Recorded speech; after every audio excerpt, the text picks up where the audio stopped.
en concreto? ¿Cuáles son las cifras que más suelen pedir? ¿Combinaciones de años de nacimiento? Pues el 13 es un número 13, 15, terminaciones en 7, por ejemplo 69 también.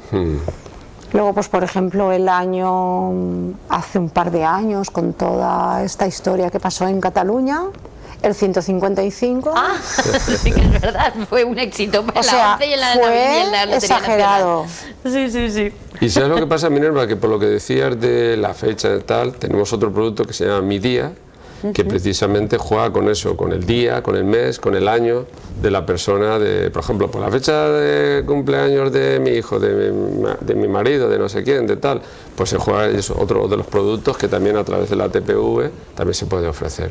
En fin, como ves, tenemos un abanico amplio con rascas de lotería instantánea que puedes en el momento obtener un premio enseguida, y hay de toda clase de variedad, el cupón diario de todos los días, que lo tenemos desde hace ya 83 años, que vamos a cumplir ya 83 años, Minerva y María Jesús, 83 años, a todos los que nos están viendo en la televisión, el 13 de diciembre próximo. Y luego tenemos el cuponazo de los viernes, los cupones del fin de semana, que tienen unos premios también muy buenos, como parecidos en cuanto a la paga al del diario, y siempre con una idea muy clara por parte de la ONCE, el juego responsable.